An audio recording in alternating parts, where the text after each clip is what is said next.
Un soldat a fui avec un pick-up de l'armée malienne.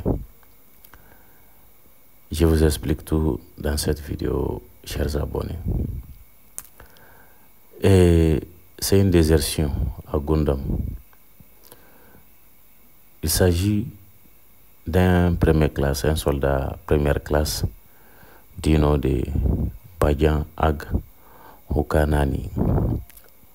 Immatriculé, son matricule, c'est le 63 604. Chauffeur au 522 SIM. Il aurait quitté son poste avec un véhicule militaire, un pick-up Toyota équipé d'une mitrailleuse de calibre 12,7 mm.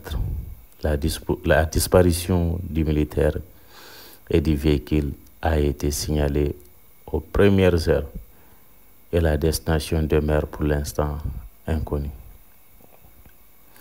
Peu après la diffusion du communiqué officiel, une photographie montrant un homme ressemblant au soldat près d'un véhicule militaire entouré de plusieurs individus a commencé à circuler sur les groupes Telegram, les groupes WhatsApp, les réseaux sociaux, c'est-à-dire voilà, sur les réseaux sociaux, la vidéo et les images du monsieur circulent partout. Ces images ont immédiatement nourri des interrogations et des craintes. S'agit-il d'une prise de contact avec des éléments ennemis? Certains accusent déjà les fronts de libération de l'Azawad, le FLA, ou d'autres groupes armés opérant hors du territoire malien, y compris à travers des relais en Algérie. À ce stade, ces allégations restent à vérifier. Il est très important d'insister face à ce type d'événement. La prudence factuelle est indispensable. Les rumeurs se propagent vite. Les images peuvent être sorties de leur contexte. Et des campagnes de désinformation cherchent souvent à démoraliser ou à s'aimer la zizanie. Les autorités et les services de renseignement militaire mènent actuellement des investigations pour déterminer les circonstances exactes de cet acte. Et pour localiser l'individu et le véhicule, nous devons laisser la priorité à l'enquête officielle tout en restant informés et solidaires. Pour les familles, pour les camarades des casernements et pour tout le peuple malien, cette situation est une source d'inquiétude.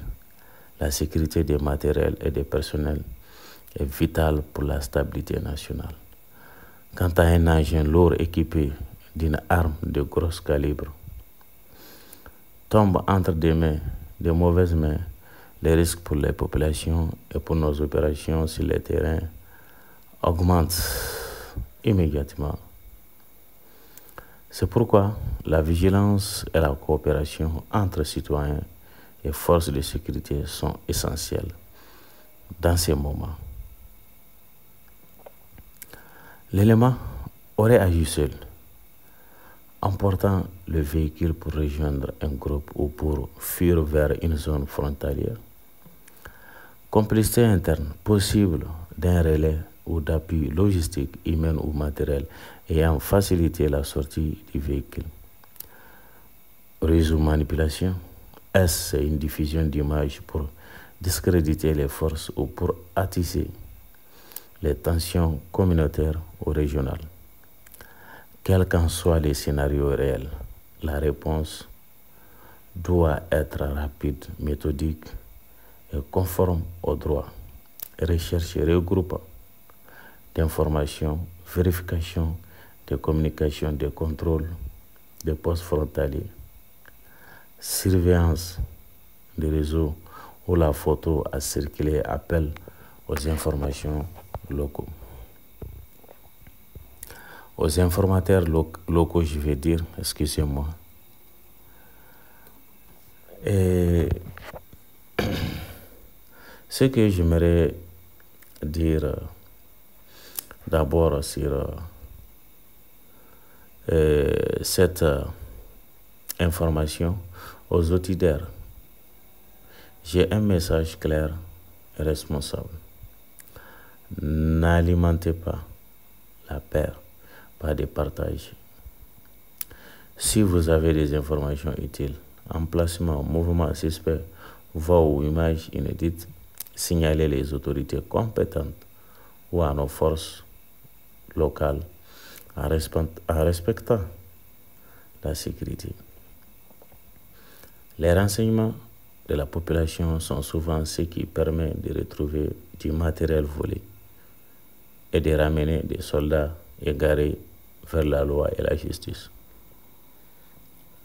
Aux camarades, à nos forces armées, nos forces de défense et de sécurité, le travail est dur parfois, ingrat même, mais la nation reconnaît votre sacrifice face aux difficultés actuelles et il est indispensable de renforcer les contrôles internes, d'améliorer la gestion des stocks de véhicules sensibles et d'assurer un accompagnement psychologique et disciplinaire aux éléments exposés aux tentations ou aux manipulations ennemies. La cohésion des unités est la meilleure barrière contre la déstabilisation. Aux observateurs et à la communauté internationale, le Mali traverse une période complexe. Les enjeux sont multiples. Sécurité, souveraineté et stabilité régionale. Les actes isolés ne doivent pas servir de prétexte à des jugements hâtifs. Ce que nous demandons, c'est que la vérité soit recherchée, que la justice suive son cours si des fautes sont établies et que les populations civiles ne soient pas prises en otage par des théories ou des manipulations extérieures. Concrètement, que font les autorités maintenant? Surveillance renforcée des axes routiers, vérification des points de passage frontaliers, analyse numérique des publications circulant sur les réseaux sociaux, les services de renseignement régionaux. Ces mesures, si elles sont bien conduites, permettront d'éclaircir la situation et nous l'espérons de neutraliser toute menace potentielle née de ces vols. Je conclue par un appel à l'unité.